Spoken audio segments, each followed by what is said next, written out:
Tonight we are so pleased, I personally am very pleased to welcome two old friends to Chaucer's. The first is Diana Raab. She's a poet, memorist, workshop leader, and award-winning author of 14 books, including the editor of 3 anthologies. Her work has been widely published and anthologized, and she's been nominated for Pushcart Prize and Best of the Net. She's been published in Salt, Verse Virtual, Rattle, amongst her numerous work. Please welcome Diana.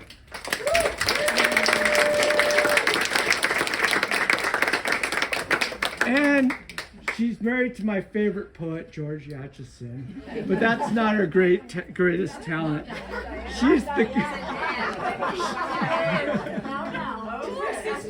Okay. She is the co-editor with David Starkey, who says ciao from Italy right now, of Gunpowder Press. She's a lifelong Californian. She served as a Santa Barbara County Poet Laureate from 2013 to 2015 and earned her doctorate in education from UCSB. Please welcome to my actual favorite poet, Chryss Yost.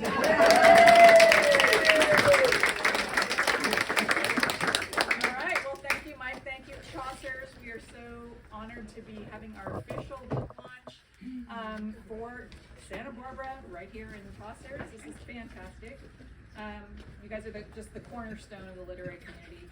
And thank you to Diana, my partner in book, which is wonderful, and to George, of course, who's our current poet laureate.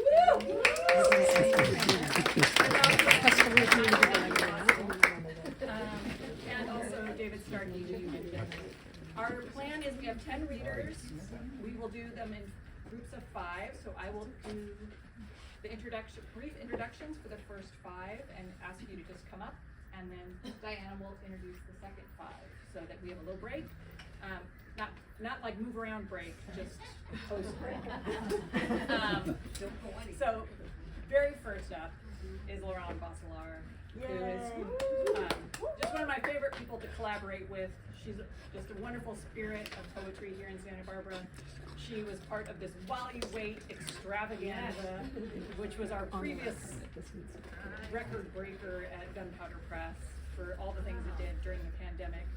And her most recent book is Lately, so thank you to on. And then we'll have Mary Brown over there. Mary Brown, who is she's the most skilled and disciplined crafter I know, and her most, she's got Call It Mist, winner of the 3 Mile Harbor Book Award, and Drought, winner of the Claudia Emerson Poetry Chapbook Award. So everything she touches turns to better. It's so amazing. And Jina Carvalho, who is one of our community's true helper spirits, and her poetry memoir is The Weight of Desire. Fran Davis, whose new book, novel, Red Summer, is just out from Lumiere Press. She's a journalist, columnist, poet, essay, short story writer, editor, winner of the Lamar York Prize for nonfiction. Gets the most accolades. And then Stephanie Barbe Hammer will close off the first set.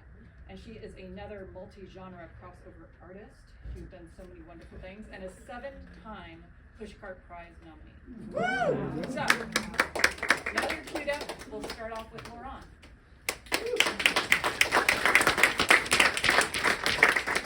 Hi everybody. I haven't seen as many people here. It's fantastic. Thank you all for coming and supporting books and the bookstore. Yeah, the introductions were wonderful, thank you, but I'd just like to very quickly welcome the Poet Laureate of Kansas, who is here today, and he's right there. I'm just saying that in passing, that she was my student. That's why she's okay. Farmer's Market in Antwerp. A cool noon sun haloed her hair, white as the tall tulips that she placed in her one old galvanized pail.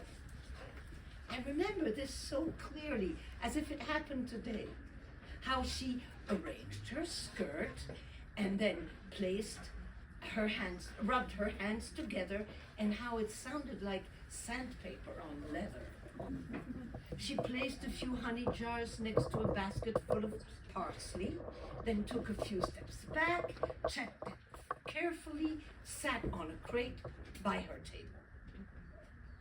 It's only then that I noticed him as she rested her feet on his flank, a large brown mutt dozing under that table.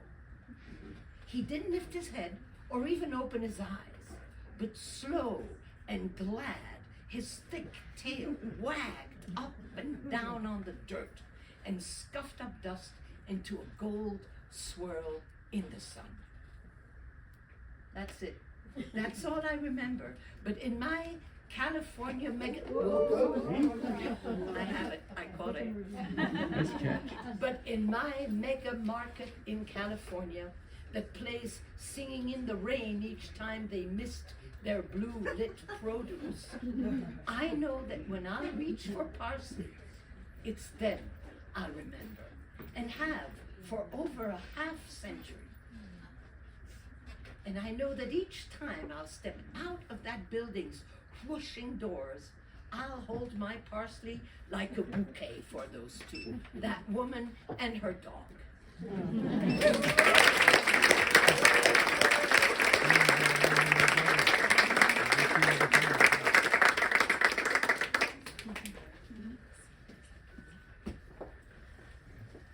Hello, everyone. I'm delighted to be here. Thank you, Chaucer, and thank you, Diana. Thanks very much. It's an honor to be in this program. The poem I'm going to read tonight is one that I wrote several years ago after what I thought was going to be a routine mammogram, but which led to many tests and other various other diagnostic tools and anxiety and fear. And this was all taking place at the same time as my backyard, and our patio was being torn up. There were men working there, they were jackhammering, there were piles of rubble and piles of slate, sand, and they were checking for using various techniques to check the density of the soil. So this became this sort of back and forth. Clay and fruit. To test for solid ground, men flood our backyard with water. Stomp to feel pockets of air, burnt earth should be. Stone-pocked, dense breasts, white tissue, shadowed by dark flecks like nightbirds crossing the moon. Oh, spackled skin of pit and divot, what hand will soothe, make you smooth? Through slate and concrete, past rebar, past dirt and stone, men jackhammer into the yard's clay and ooze. I hold my breath until the plates upheave, put my arm back in its sleeve. Needle through skin, doctor, into the thick. Listen with your ultrasound, how the years depend, slack to ground. After the patio is made rubble, after the rubble is cleared, men come with shovels and the rhythm of afternoon heat. Thunk, thunk their blades into mounds of sand. When they're gone for good, I step into the yard, pluck a lemon from our tree. It is warm, dusty, nearly weightless in my hand.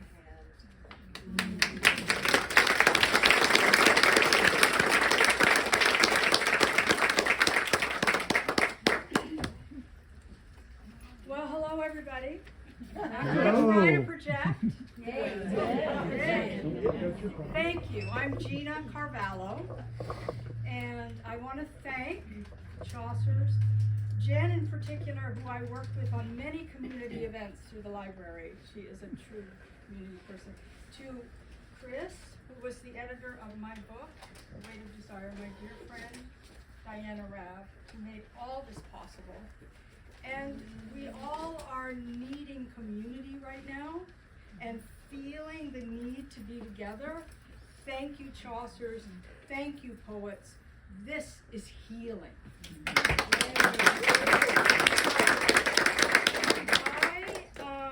My poem is the shortest. It's like a haiku. So listen, because it's gonna go fast. So Jina Carvalho, I'm Portuguese, and Carvalho is an oak tree. So I'm Jina Oak Tree. I am dedicating this reading to my husband, Wally Clark, who passed last year. And this poem was written after he passed. So this is for Wally.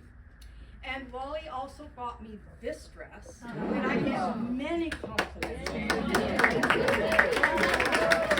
Wally is definitely here.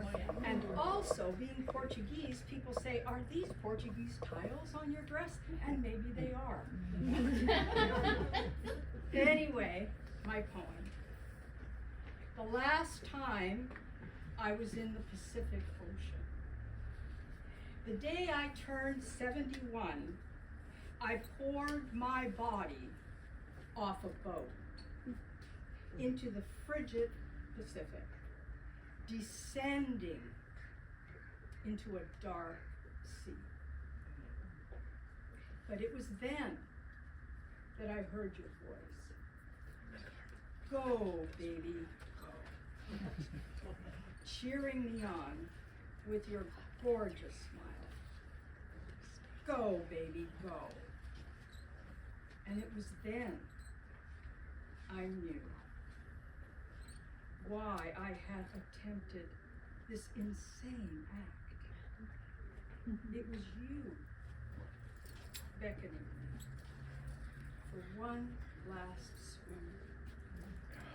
On my 71st birthday, I swam in the Pacific, in the same waters where 4 months earlier I had scattered your ashes that were now kissing my skin.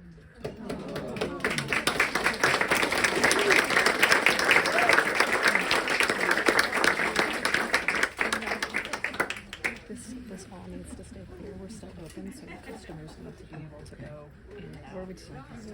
And anywhere on the red carpet, anywhere around, or just asking if you need to walk through. Bookmark earmarks on the pages because I'd love to go back and read it. Louder, please. Oh, I love this book. I have dog-eared so many pages so I can go back and read these lovely poems. I'm definitely a California girl born and raised in the Central Valley. This is a California poem. The Hat Shop. Aunt Jessie worked in the Normandy hat shop, tiny as a hat box itself, just off K Street in Sacramento. Hats displayed like crowns behind crystal casement windows, shimmer of peacock feathers and shiny baked fruit. Perfect sanctuary for a southern gentlewoman after she lost her husband, home and hope. After the bank took its share, leaving just the furniture and her unquenchable dignity, Jessie found sure footing among the vanity tables and beveled mirrors, reflecting every possible view. She fingered hats lovely as confections, yet never wore a hat herself. Her head of short black curls, courtesy of a Cherokee grandmother, carried proudly as a coronet.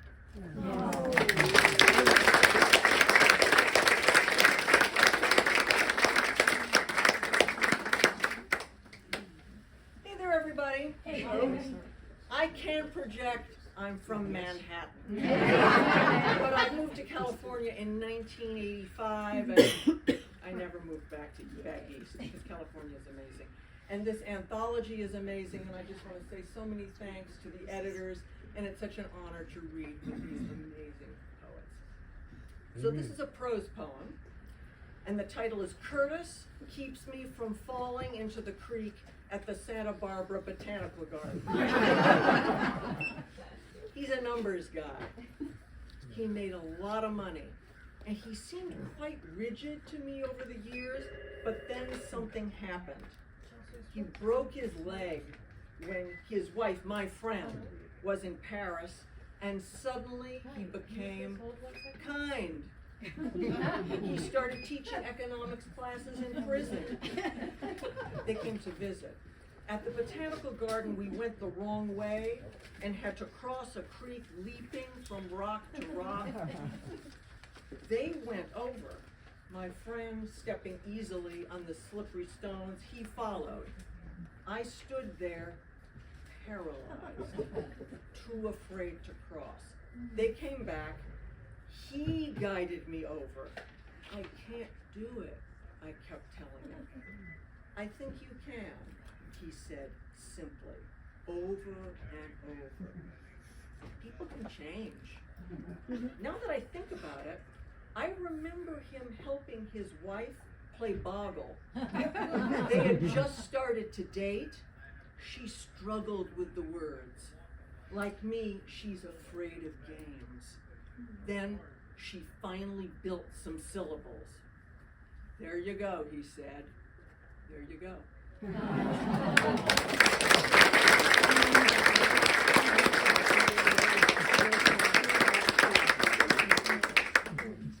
Thank you, first 5 readers. You're great. And I'm so happy. So happy everybody's here. And Chryss and I, when we hear you say that you love the collection, it's music to our ears. So please buy books. And this is what it looks like. Okay, got him at the counter. So all of us in this collection are baby boomers. We've marched for anti-war. We've done all kinds of things for the collective. And here we are again doing things for the collective. So I believe that poetry saves, brings us together. So let's keep reading and writing poetry.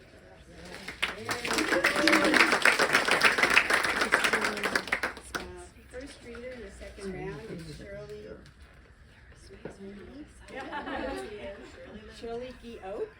who's a multi-genre writer and has authored 12 poetry collections, 3 novels, and 3 short stories. Oh yes, and we do know. And then Perie Longo, served as Santa Barbara's Poet Laureate from 2007 to 2009. She's a psychotherapist who facilitates poetry workshops that everyone loves, and she's very widely published. Kathee Miller is a professor of depth psychology at Pacifica and a photographer. Her work has been published in journals and many anthologies. Christine Penko, aka Kravetz, for 20 years has taught poetry in the Santa Barbara elementary schools. She's author of Thunderbirds, a memoir in poetry.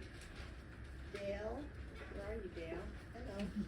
Dale Griffiths Stamos is an award-winning screenwriter, director, and producer. She's in post-production with her first feature, Imbalance, which she wrote and directed.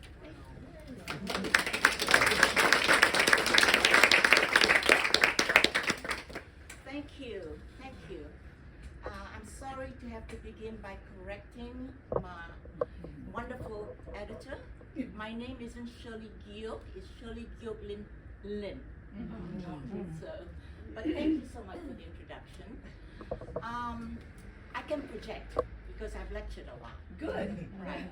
And this is such a happy occasion, as you all can see. And the title of my poem is Happy About It. So what I like to do is to think of it as a prayer, a call and response. 6:22 And so if I read a line and you're happy about what I'm happy about, will you please say, and happy about it? All right? And if you don't agree with it, you don't have to say anything. All right, so I'm waiting for you guys to respond because there might be some lines you might not want to say you're happy about it. And I begin with an epigram, an epigraph from John Boehner. Anyone here old enough to remember John Boehner? Yes, he was the Republican House Speaker under Obama. And this is what he said. A leader without followers is simply a man taking a walk. Just me taking a walk, no followers, and happy about it. No dinner slow cooking, and happy about it. No writing in hand, and happy about it. No prize in sight, and happy about it. No memoir to tell, and happy about it. No grandchild option, and happy about it. Yup, and happy about it. No horizon to fly to, and happy about it. No hot tub in California, and happy about it. No Amazon Prime, and happy about it. No artificial intelligence app, and happy about it. No facelift, no Botox, and happy about it. No award for retiring, and happy about it. Life is taking a walk, and happy about it. Thank you so much.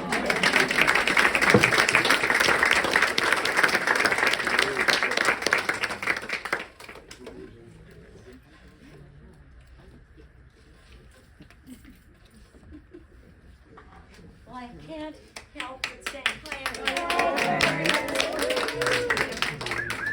I can't help but thinking we're all here together, and I'm so happy about it.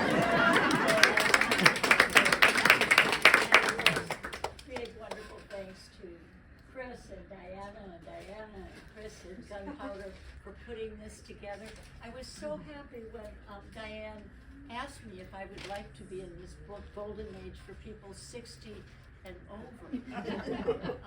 I didn't tell her I'd just been published in a book of poems for 80. So I'm sticking with 60. And happy about it. It's so great to see so many dear friends. Love you all. 6:25 p.m. You're right, Gina. Time for community. And here we go. I don't know if they need our poems or not, but they do need us in our hearts. So I'll just be content. Taking selfies with my older sister during spring thaw in Minnesota. Her memory has become a little like melting snow, dreamlike a few years since we've been together. Time is an origami bird, folded in on itself. Flying frightens her, as does the field behind my house in California. She does remember.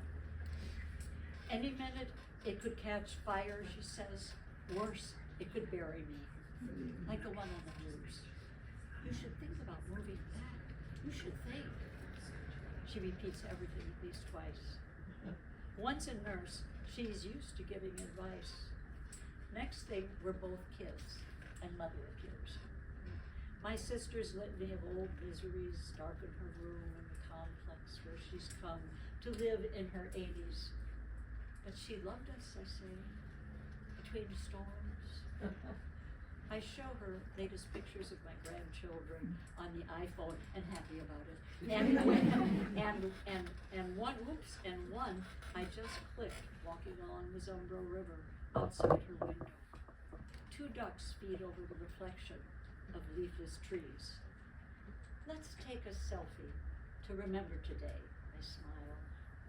Face to face, cheeks touching, I snap one picture after another. She laughs as long ago. Not that, not that. Her chatter disperses shadows, echoes down the long hallway of closed doors. She chooses a favorite. Not bad for an old lady. I suggest 2 ducks going with the flow. She repeats, going with the flow. Going with the flow. I brush a feather strand of hair from her damp face. In this age, where everything gets saved, someplace.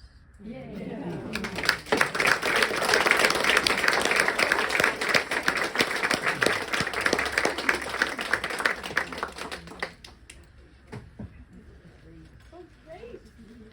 Wow! This is like, wow. Wow. I'm just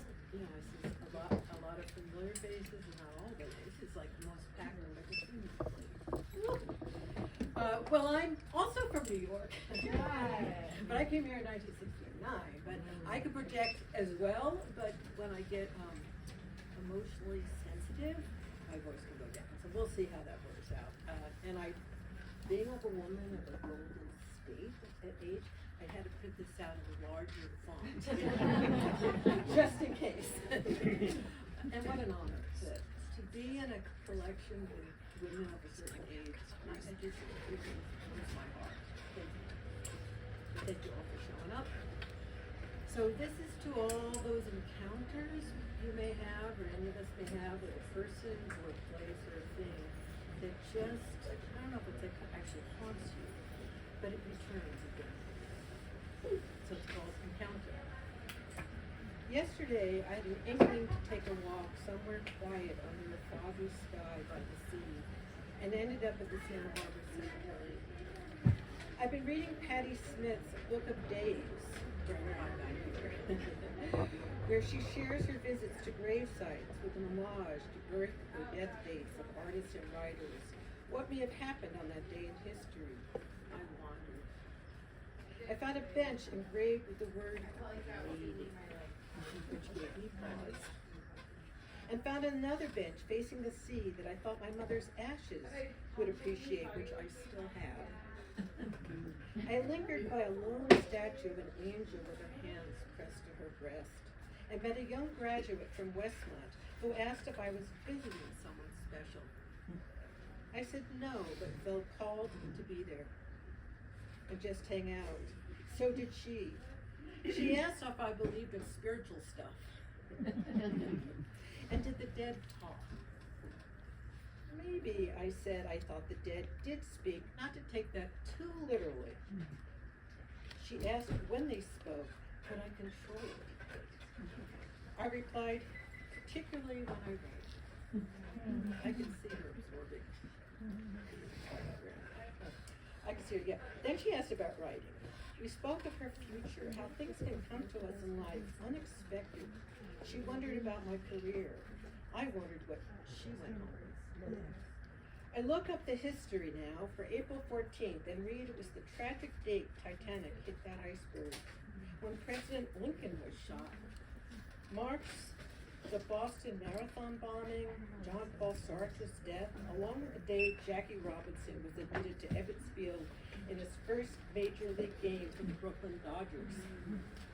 It seems fitting to reflect on these large events with quiet stones and hardened spirits. I hope Artemisia, I hope Artemisia finds her calling. I encourage her to write, take a photo, and see what happens. As Sartre said, we are our choices, and because we can imagine, we are free.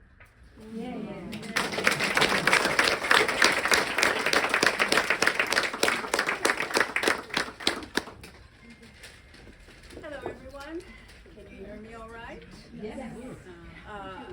First of all, although I am a screenwriter, playwright, and filmmaker now, director as well, I've started in poetry, and I bow to my beloved Perie, who is the one who basically really turned me into a poet, from someone struggling with writing poetry, and afterwards I did get published a fair amount, and it is absolutely because of her.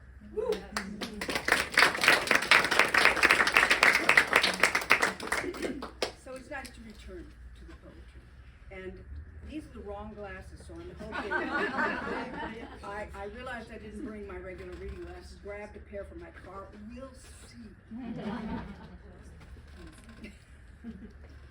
Okay, it's called Secrets. My mother was a keeper of secrets. They dwelled in her dormant, like soft spun worms, not quite ready to burst into moth. We didn't know then, my brother and I, that secrets were being kept from us. We only knew when we approached certain subjects, something in our mother changed. A soft fuzz draped her iris. A slight constriction held her throat.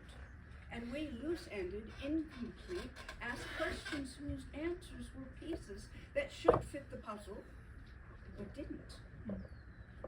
decided our mother to tell them these secrets, doling them out through the years like stingy drops from a leaky tap? Was it our age, or the year, or a sneaking suspicion that our doubts had outstripped our belief?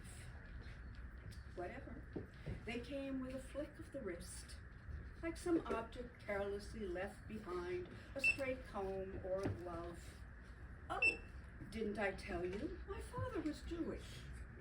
Oh yes, thought you knew. I was married before. That's right, your brother and sister. Daddy's not there with me. Each cigarette burst our lives like a stone hitting glass. Each cigarette opened doors and shut so many others. Like a double exposure, one photo bleeding into another, the truth superimposed itself on the life we thought we had lived. Our childhood only partly our own, and partly our mother's invention.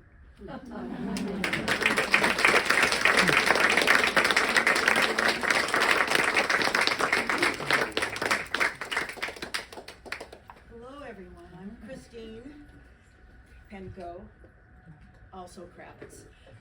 And, you know, I just want to say to Diane and to Chryss that the thing I am most thrilled about in terms of being in this book, aside from being with like really great writers who are better than me, is I'm just so thrilled it's about California. It's California writers, you know. I was the very first person native California in my family on either side. And I've always been, you know, excited about that and proud of it. And so thank you for honoring that part of us.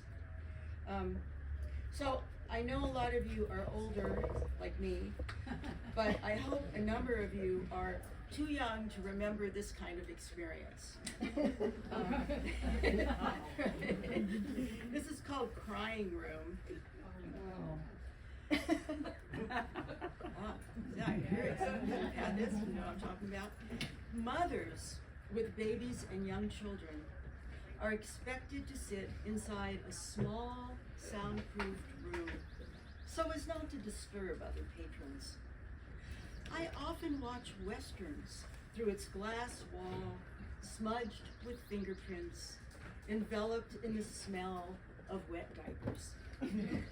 I sit between my mother and two younger brothers who don't cry so much as argue, pointing their stubby fingers, kapow, bang, bang, at the bad guys. Fathers never enter the crying room. They arrive with wives and children, then sit undisturbed in the good seats. When I turn 7, I'm allowed to take myself to the Saturday matinee. There in 1958, I finally sit alone in a good seat. I don't remember the movie, only the poster for the coming attraction, Attack of the 50-Foot Woman. In garish colors, it portrayed a raging giantess, a red-haired, buxom warrior clad in scant satin underwear. She straddled the Hollywood freeway, cars upended beneath her thighs. The giantess looked so eerily like my mother. Her hair, her body, the way her face morphed into an evil mask when she had too much to drink. And why did she? Years after her death, even today, her shape-shifting haunts me. Generations vanished to the crying room. How early our anger must have risen like a giantess from our small bodies.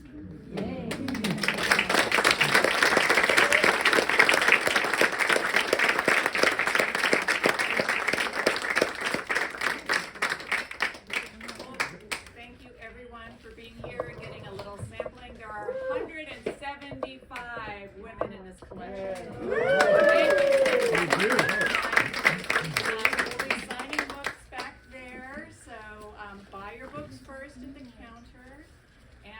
I'd also like to acknowledge Mary Keeger, who's the artist of the cover and a Santa Barbara resident. So I don't know if she's actually here. I gestured in the general direction that she lives.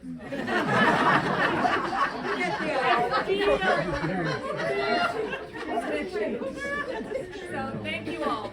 Thank you.